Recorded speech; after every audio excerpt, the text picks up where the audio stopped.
everybody, welcome back to the channel. If you're new, my name's Drew James. I'm James Cycle Supply. I make custom motorcycle parts. Check out my website at JAMESCYCLESUPPLY.com or hit me up if you guys need custom parts made. So this is my personal bike. This is a 79 shovel head that I built, and if you haven't seen the last episode, watch the last episode because I talked about some of the issues I had. I converted it to a blow-through setup. So now I'm kind of just chasing some of the issues. I need to add a fuel pump, and an air motive adjustable fuel pressure regulator. I got to order those still, but for now, we're going to fix some of the oil leak problem that I had going on. Basically what was happening is here, I'll give you guys a closer look at it real quick. Basically what was happening, the downpipe of the turbo, when I had it running, there was an oil leak coming out of the downpipe. You can see there's a little bit of oil dripping right in there. So how I had the return coming in, well, let's talk about how I had the feed. Let's talk about the feed first. So to the turbo, oil supply to the turbo, I simply just took off my oil pressure switch, okay? And then I ran a line from my oil pressure switch all the way to the top of the turbo, and that's that line right there. So that's my oil supply. So it was getting plenty of oil pressure there. And then on the return, just had another 90 line right there. Okay, then I just plumbed it all the way back into the original return for the turbo, thinking, just the normal engine return to the oil tank from the turbo, thinking it would work. And I don't think it was, because I think what was happening, the oil pressure was higher coming out of the oil pump or the motor. And I just put a T on here, a 3/8 T. So I think what was happening is the oil pressure was coming out of the motor that was higher, and it was forcing oil. Like there was still oil going back into the tank. But I think what was happening was, oil was getting pushed up through that T, and then it was, back feeding it through this line through the turbo. And I think it was dumping oil out of the, that's why I was getting so much oil out of the downpipe. Or the seals blown on the turbo. I did buy this turbo off of Craigslist, used, you know what I'm saying? And then, got it, cleaned it up and got it powder coated and made it look nice and stuff. But there's not much shaft play in this, and it spins freely.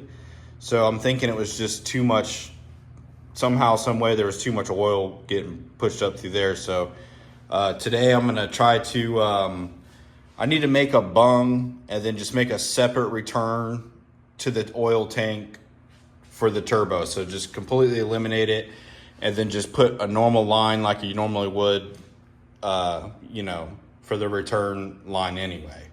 And I had a couple ideas on how I'm going to do that.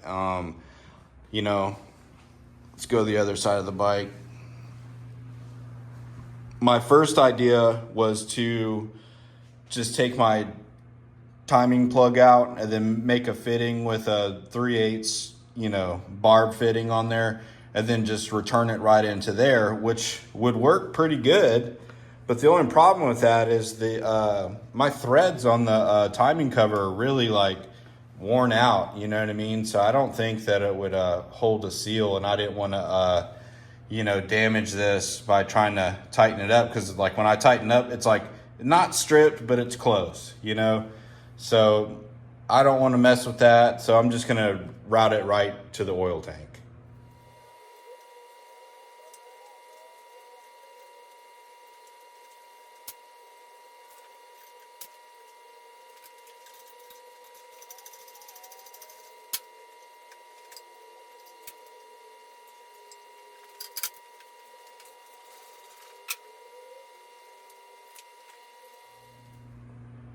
So I went ahead and just ripped that seat off and got the, the tail light bracket off, the sissybar and all that kind of stuff, get it out of the way.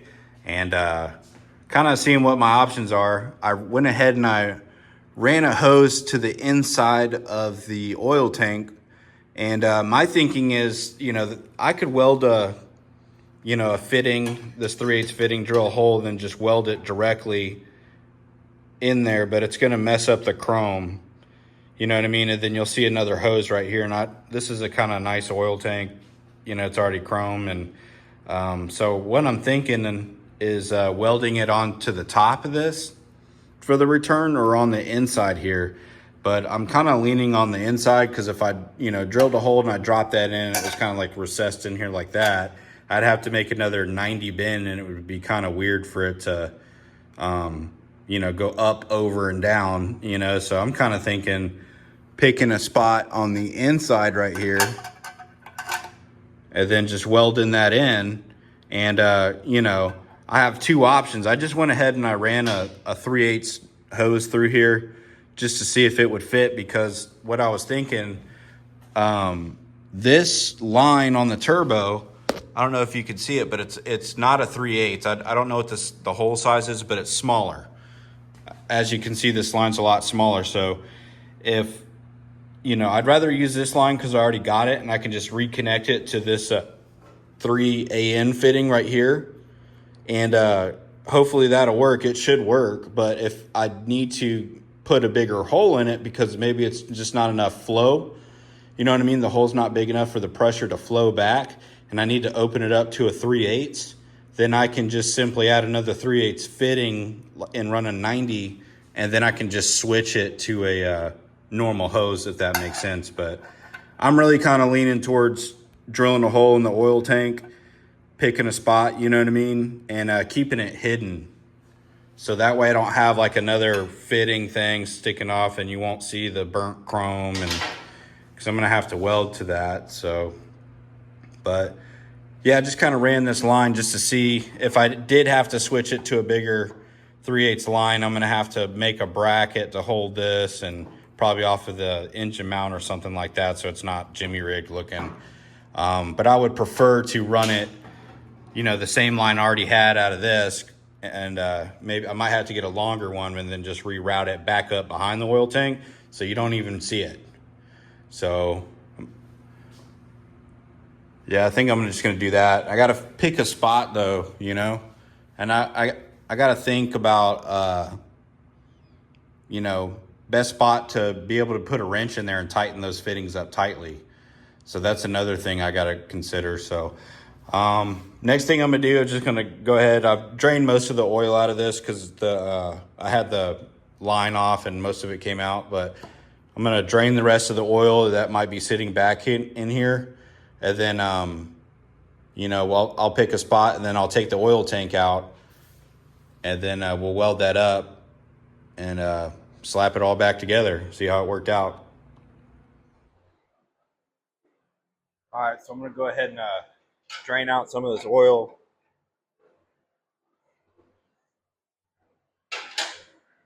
Shove this funnel up in here really quick.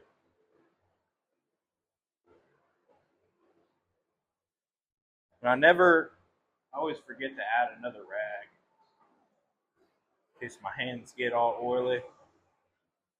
But there shouldn't be much in here though. Most of it leaked out when I took off the drain line to the turbo, but just want to make sure. Oh yeah, there's still some in there.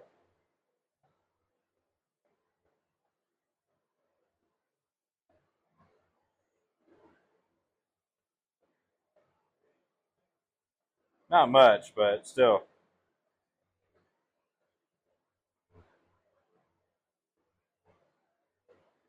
I'm gonna have to clean this thing out anyway when I drill the hole for the oil tank.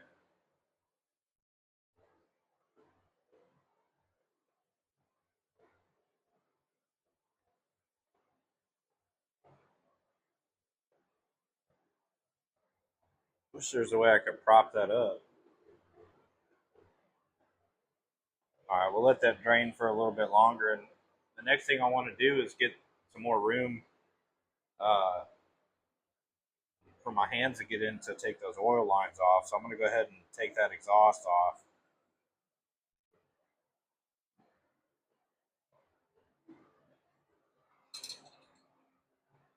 It's a two-piece exhaust. I made it like V-band style so it would come off, because there would be no way to have a manifold like this. I might switch to a socket instead of a wrench on that one. Kind of an oddball size. It's an 11 millimeter on that V-band clamp. So it's normally I use my drill, but I got the carburetor on now, so it's not gonna fit.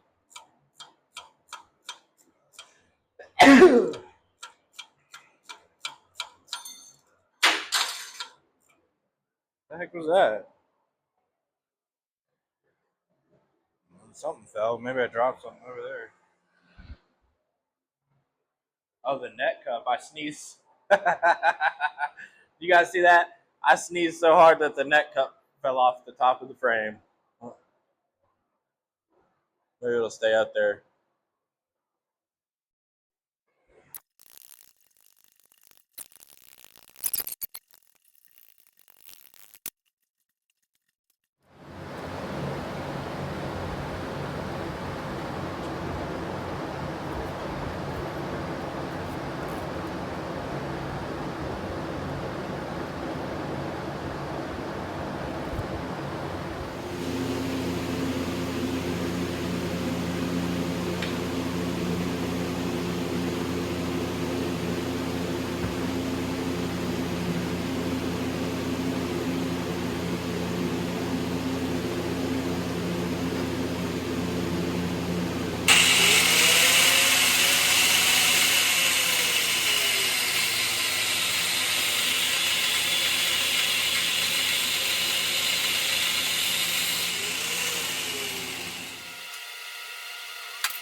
Got that bad boy ripped out of there. I had a couple wires that I had to undo, you know, and I got to recrimp this one. This went to the key. That was the only one that got tugged on there. I didn't know it was stuck in there. So I did pull it out with a battery tray that I made in there. So I'm going to rip the battery out. And what I'm thinking is probably mark over a 1/2 inch and then put a mark right here and then weld that little bung in there. I don't know where I set it down. Oh, it's right here. The you know what I mean? Try to get it as high as I can to the top of that seam, probably about a 1/2 inch over there like that. Then drill it, weld it in there, then I'll flush this thing out. I gotta clean it out, make sure I don't have any metal shavings in this thing.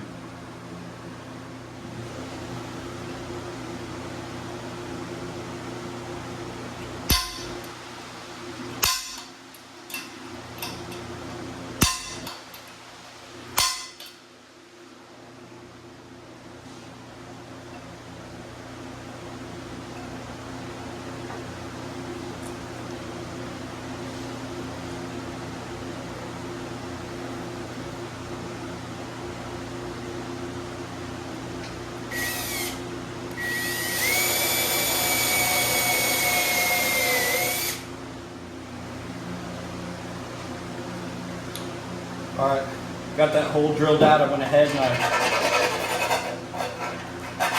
put a file in there, kind of got all the burrs out of it.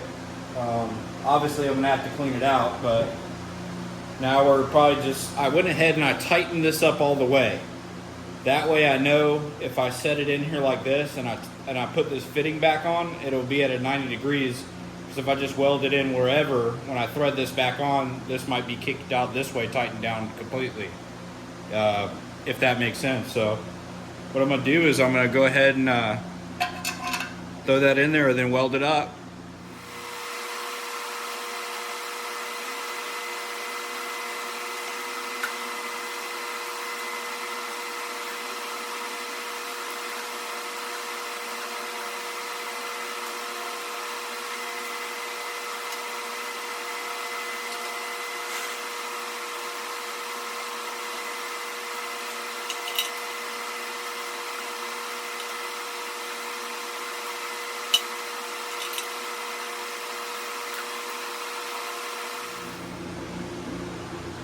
Got it all welded up, man.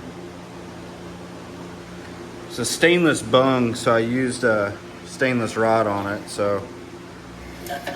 But yeah, let's check it out and check the fitment. This thing's still kind of hot, so. Just barely hitting it, dude. Look at that. So, one more tight, that probably would tighten it down, but gotta clean this oil tank out, and then I'll slap this thing back in there. Hopefully next video, I'll get all the parts for the fuel. Thanks for watching. Like always, I really appreciate you guys watching. Don't forget to like and subscribe, and go to JAMESCYCLESUPPLY.com. Get yourself a hat, get yourself a t-shirt, buy some really cool chopper parts from me, and see you guys soon.